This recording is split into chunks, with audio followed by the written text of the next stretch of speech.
Bom, a gente está com muito prazer de estar nessa roda de conversa com o GPEM. Estamos eu, Júlio e a Andréia para falarmos um pouco dessa história, que é a história dos 20 anos do GPEM.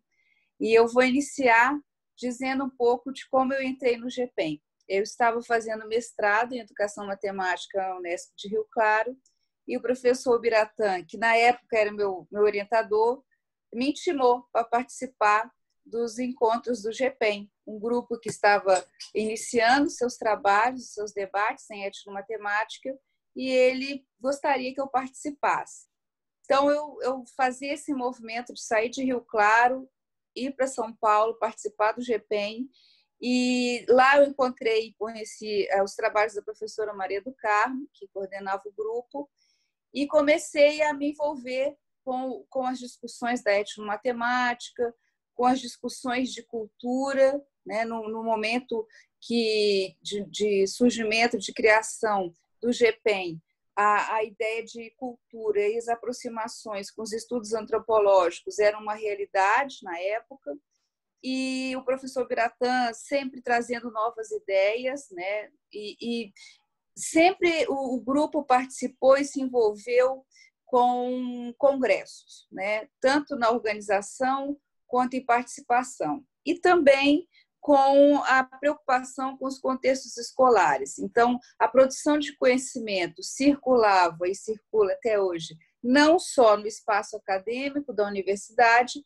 mas também circulava nas escolas, com os professores, com as práticas pedagógicas, sempre havia essa preocupação.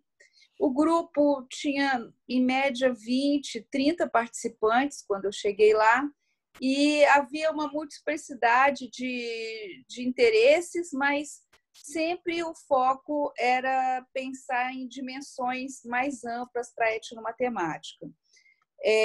Dentro desses diálogos com a antropologia, né, e outras questões. Bom, eu finalizei o mestrado, mas continuei participando do GPEM, isso em 2001, e sempre as discussões criavam um movimento dentro dos membros a partir dos trabalhos que eram desenvolvidos, orientados pelo professor Biratã, pela professora Maria do Carmo, e vários deles a gente vai conversar um pouquinho nessa roda. E aí eu queria pontuar alguns momentos, alguns marcos, né, dentro da nossa participação de GPEM.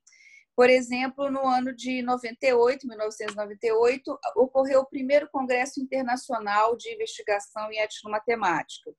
Vários colegas do grupo participaram. Na época, o professor Biratã era o presidente do Grupo Internacional de Etnomatemática. E o que esse congresso pensou? Pensou que aquele momento ia ser um ponto de encontro para que as pessoas discutissem os trabalhos em etnomatemática, mas também olhando para as questões sociais, políticas que envolviam aí as pesquisas iniciais em etnomatemática. Nessa sequência, nós do GPEM organizamos, aí junto com a professora Maria do Carmo Domit, em 2000, o primeiro Congresso Brasileiro de Etnomatemática na Faculdade de Educação da USP. Então, esse momento também foi um marco no GPEM. Os membros se envolveram, todos os membros se envolveram na organização, o contato com os palestrantes, com os indígenas, né, outros grupos culturais. Então, foi um marco, a gente tem aí os anais do evento, e ali foi um primeiro mapeamento, eu posso dizer assim, das primeiras pesquisas em etnomatemática naquele ano de 2000.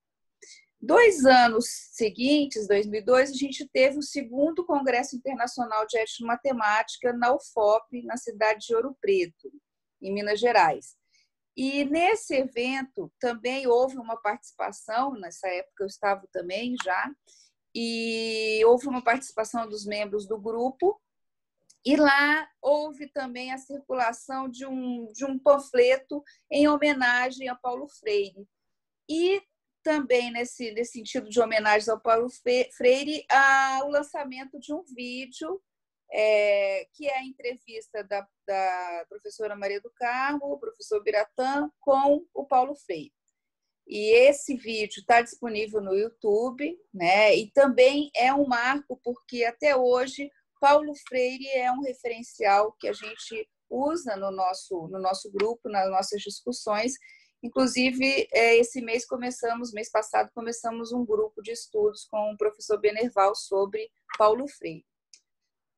Nessa sequência do CIEM, né, que foi em Ouro Preto, nós tivemos, nesse ano de 2012, uma publicação muito importante, que é a Educação Matemática em Revista, da SBEM, específica, como se fosse um dossiê sobre etnomatemática. Então, também foi uma publicação importante e houve aí o envolvimento do grupo, né, de pessoas do grupo. Depois, com um pouco mais de autonomia, nós fizemos um movimento de diálogo entre os membros do GPEM para autorias e coautorias para o lançamento do nosso primeiro livro, que se chamou Etnomatemática, Papel, Valor e Significado, pela editora Zuc. A primeira edição foi em 2004 e a segunda edição em 2006. E também no nosso site lá do GPEM, na USP, é possível adquirir informações sobre esse trabalho. Esses capítulos foram gestados ali ao longo das reuniões do GPEM, e esse movimento eu considero muito importante. A gente discutia os textos em andamento, discutíamos as temáticas, os principais referenciais teóricos. Então, acho que esse movimento de escrita coletiva marcou aí 2004, né, as reuniões do GPEM. Nós ficamos por conta disso. Então, esse foi um início dessa nossa roda e a gente vai continuar falando mais um pouco dessa trajetória, eu acho que com a Andréia agora, não é isso, Andréia? Isso. Bom, então, bom dia, né? Porque deve estar todo mundo no almoço de domingo aí, provavelmente. Não sei se as pessoas vão estar junto com outras, já que a gente vive um momento de isolamento. Mas talvez até lá tudo tenha se resolvido, né? De quando a gente está gravando essa conversa aqui com todo mundo. Mas eu entro no GPEM em 2000, pelo primeiro congresso. Eu já conhecia o GPEM antes de algumas pessoas. Na época eu era estudante de graduação no IME, na USP, que é o Instituto de Matemática aqui. E aí eu acabei também sabendo desse grupo, dessa coisa de etnomatemática, e fui procurar a professora Maria do Carmo com a tentativa de fazer parte do grupo. Naquele momento o grupo estava todo voltado para o primeiro congresso, e aí ela falou, olha, vem para o congresso. O congresso é o lugar. Então a minha chegada foi também como a chegada de muitos no GPEM, pelas mãos da Maria do Carmo, que é essa pessoa que é realmente maravilhosa, né? Sempre teve uma postura muito aberta. Eu vou colocar aqui uma fotinho dela, vamos ver se eu consigo. Mas ela sempre teve essa postura de realmente permitir que a gente pudesse ser um grupo que tem abertura para todo mundo, né? Todo mundo que quer fazer parte, ela sempre tratou desse modo. Pode chegar, pode vir, pode fazer parte. Às vezes a gente vê algumas iniciativas que se fecham muito, né, para as pessoas da própria universidade. Então, esse grupo sempre foi muito aberto a qualquer pessoa que quisesse fazer parte dele, e até hoje eu acho que é assim. Bom, esse meu ingresso foi super acolhedor. E no ano seguinte, praticamente, eu já queria fazer o mestrado, vivendo as minhas primeiras experiências profissionais com pessoas do grupo também. E aí eu acabei fazendo o meu mestrado de 2003 a 2005 com a professora Maria do Carmo, estudando os trabalhos em etnomatemática. Eu sou Andréia Conrado, então se alguém quiser depois buscar essa pesquisa, ela aparece aí, tem também no portal da USP essa dissertação. Então, nesse primeiro momento, como a Cris falou, o grupo estava muito voltado para esses estudos mais antropológicos, a noção de cultura, etnografia, o que é isso, um monte de matemático estudando antropologia. E era uma grande descoberta para a gente, o professor Ubiratã muito presente no grupo, como a Cris falou, sempre reuniões muito cheias, né, Cris? Lotadas, encontros semanais, então muito professor da rede, muito estudante de graduação, de pós-graduação, uma circulação de pessoas, de ideias muito rica. E a gente já logo de cara aí nesse início publica o livro, né?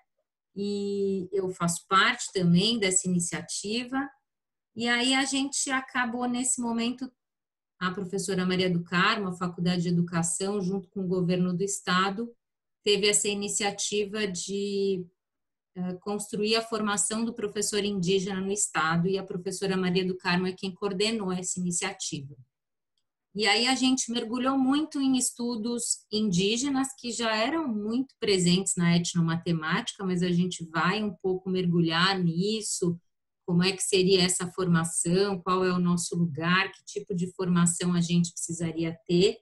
Então, de 2002 a 2003, mas começando já em 2001, a gente vive essa experiência do magistério indígena, que foi a formação dos professores indígenas do estado de São Paulo, construindo escolas indígenas nos territórios indígenas, um encontro maravilhoso mesmo de culturas, de olhares para o mundo, e a matemática junto com tudo isso foi muito enriquecedor. Era um grupo interdisciplinar, então a gente o tempo todo colocava em questão esse lugar das nossas caixinhas, né, de formação.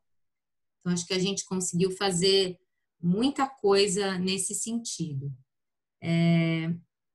Eu termino o mestrado em 2003, em 2005, e aí eu não faço parte depois dessa outra iniciativa, que foi a formação do professor indígena superior, porque o magistério ele tinha essa formação de nível médio, e aí só depois então é que vem uma formação para o professor indígena em nível superior, e também coordenada pela professora Maria do Carmo. Eu não pude fazer parte desse momento, mas aí também o grupo de pesquisa muito presente, né? O grupo se expande, cria outros laços com pessoas muito importantes até hoje na relação com o grupo.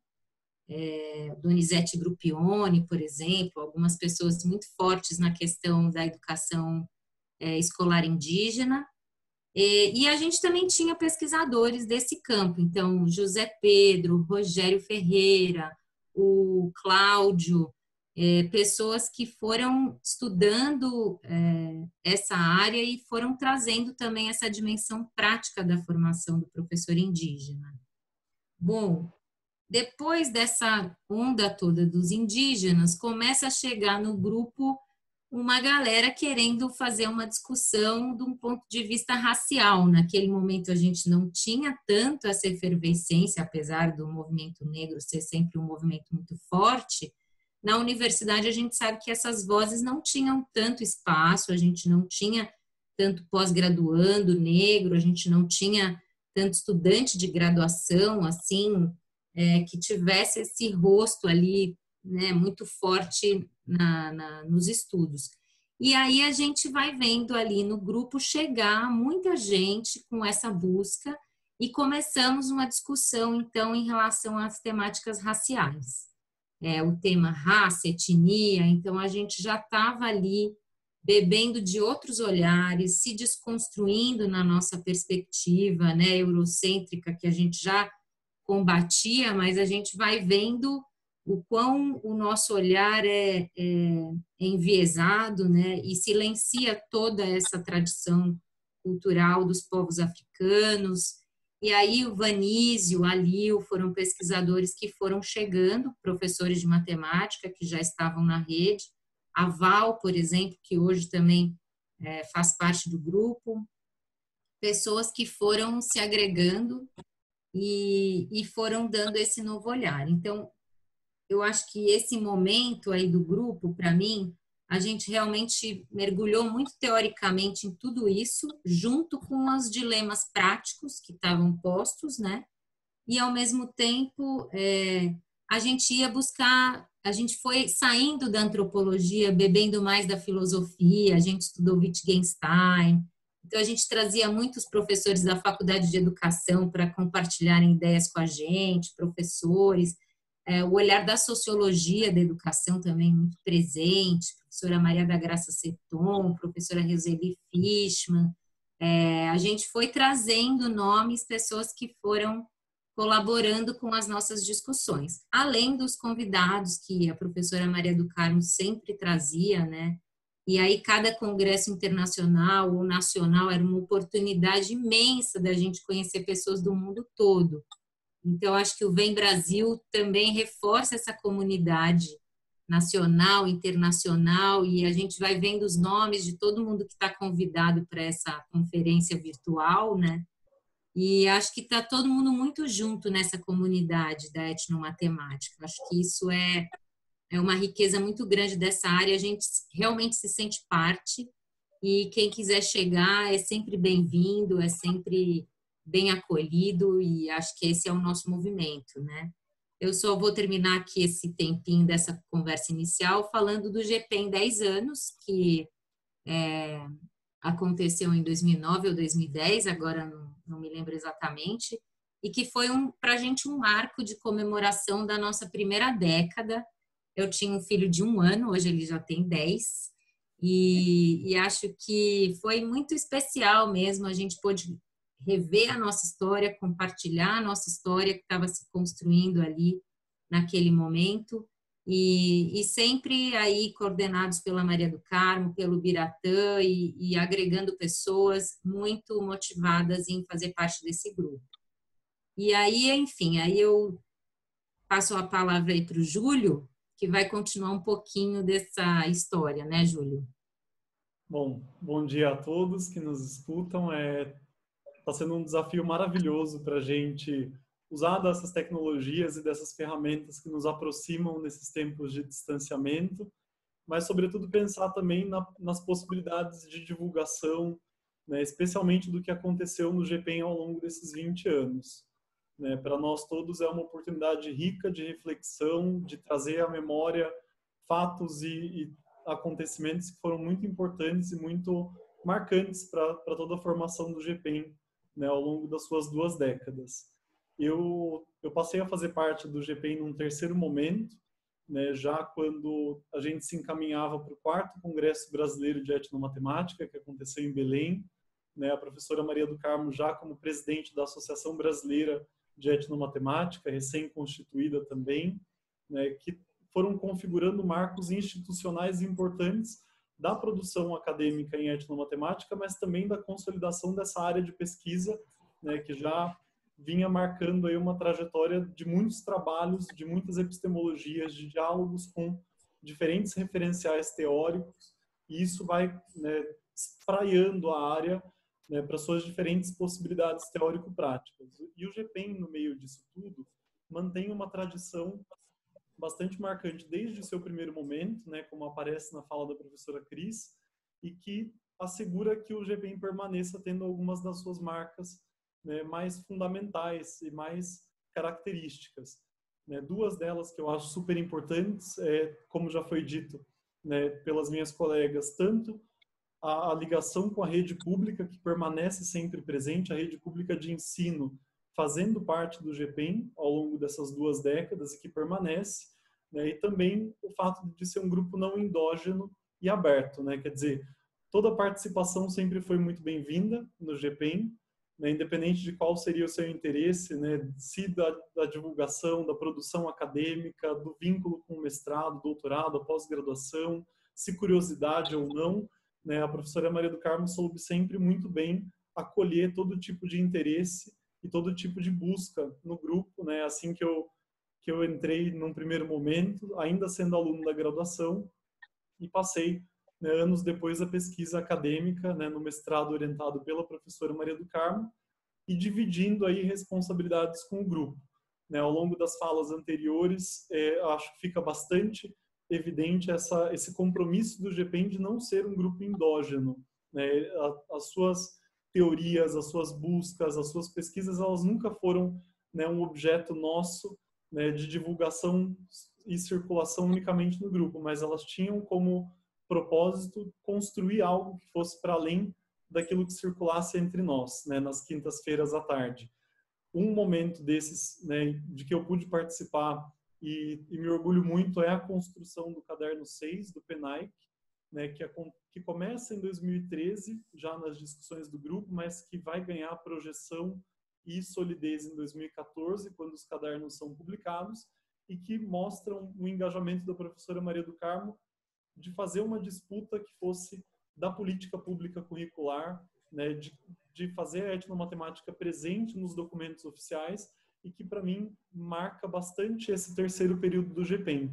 Né? Até hoje a gente tem iniciado por esse movimento da estruturação do 6º caderno do PENAIC, que na época era um caderno de grandezas e medidas, né? Isso inaugura um movimento que tem, né, continuidade nos esforços do GPEM posteriores de fazer com que a etnomatemática e tudo aquilo que foi consolidado ao longo dos anos anteriores pudesse atingir um maior número de professores. E mais do que isso, que fizesse parte da disputa curricular, que fizesse parte da disputa da política pública curricular em matemática e que pudesse ganhar corpo, né, na produção de materiais didáticos, na orientação e formação de professores. Isso fica cada vez mais evidente. Né? Não é à toa que um grupo de pesquisadores do GPEM, né, a Kelly, o Kleber, a Valdirene, a Lil, né, a Eliane, vão compor aí um grupo bastante privilegiado de professores da rede pública que vão dialogar em 2016, né, 3 anos depois da escrita do Caderno 6 do PENAIC, do ponto de vista da construção do currículo de matemática da rede municipal paulistana. Né? Esse é um projeto que foi celebrado durante a gestão Haddad, né, Fernando Haddad, em São Paulo, mas que é engavetado logo na sequência e demonstra que, muitas vezes, os nossos esforços, né, como professores de matemática, no sentido de maior participação, de maior escuta e de maior presença da etnomatemática nos documentos oficiais, também entra em confronto e também encontra obstáculos, né, do campo da política e que são importantes de serem observados. Né? Dentro desse terceiro momento do GPEM, né, em que os esforços da política e do campo do currículo ficam mais presentes, tanto a minha pesquisa de doutorado como também a pesquisa da Andrea, né, vão nessa direção de pensar o que seria essa política curricular que dialogue com os referenciais freirianos que a Cris menciona, com a questão da diversidade. Nesse momento do GPEM é importante, né, compartilhar que toda essa trajetória que começa com o que a Cris traz, né, dos estudos antropológicos, etnográficos, passam pelas questões que a Andrea traz também, né, dos estudos sobre identidade, seja ela racial, né, de gênero, etnia, religiosidade, muito, né, ancorados na etnomatemática e que vão permitir com que os trabalhos do Vanísio, da Lil, façam discussões importantes, por exemplo, sobre cosmovisão africana, cheguem num ponto, né, agora, especialmente nos últimos 5 anos, que nos permitam fazer uma discussão sobre o que é essa perspectiva multicultural, multiétnica que compõe o GPEM e compõe, por exemplo, a complexidade de uma rede municipal pública como a de São Paulo, né, uma das mais complexas do país, onde convergem, né, muitas culturas, muitos contextos, familiares ou não, né, religiosos, de matrizes religiosas bastante distintas, e que a escola pública tem aí a missão, né, de fazer conciliar, tendo a etnomatemática como uma possibilidade teórica, metodológica, prática, muito enriquecedora, né, dentro dessa perspectiva. E isso fica muito evidente. Ao longo dos últimos anos, o GPEM teve um papel muito forte, né, no sentido de tentar pensar como se dão essas disputas na escola pública, né, como se dão essas disputas no campo do currículo, no campo da política pública, e como a etnomatemática pode contribuir, né, com essas questões. Isso no encontro de 20 anos do GPEM, né, completando as suas 2 décadas, né, no final do ano passado, ficou bastante evidente também. A professora Cris passa a orientar trabalhos de mestrado e doutorado no grupo que vão dar fluidez e vão dar continuidade, né, o aprofundamento devido a essas questões, e tudo isso vai consolidando marcas que nos são muito caras no GPEM. né? Acho que essa roda de conversa pode servir para que outros grupos, né, para que outros pesquisadores se articulem em coisas que o GPEM foi aprendendo ao longo desses 20 anos.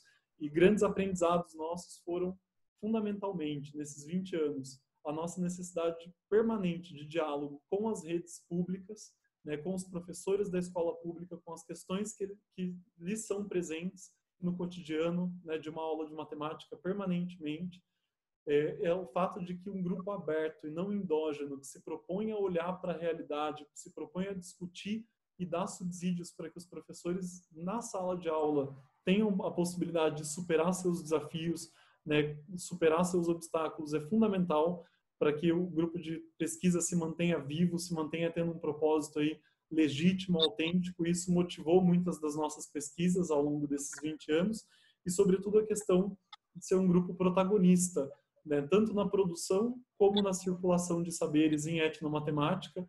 Né, muitos dos pesquisadores que se formaram com o GPEM hoje assumem, né, seus lugares em universidades públicas, federais, estaduais, e têm seus grupos de pesquisa também como filhos e netos do GPEM. Isso é um motivo de muito orgulho, porque faz com que a gente saiba que essa produção ela se estende até onde a gente não consegue sequer imaginar ou ver. Né? Essa disputa curricular que a gente vem fazendo se mostra presente na produção de outros grupos. Essa dedicação e essa paixão de contribuir com a escola pública e com os professores de matemática que lá estão permanecem também no DNA de outros grupos de pesquisa. Eu acho que são, né, fundamentais para que a gente siga vendo o trabalho ter sentido.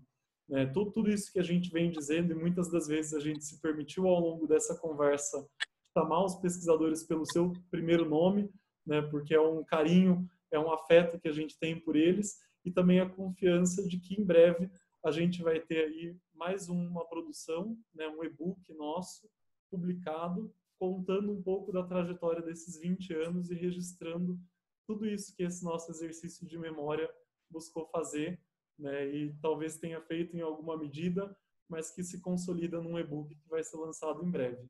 E agradeço pela participação, acho que as meninas têm palavras finais também para trazer, e eu acho que a gente se coloca, né, também à disposição para seguir essa prosa, esse diálogo. Legal.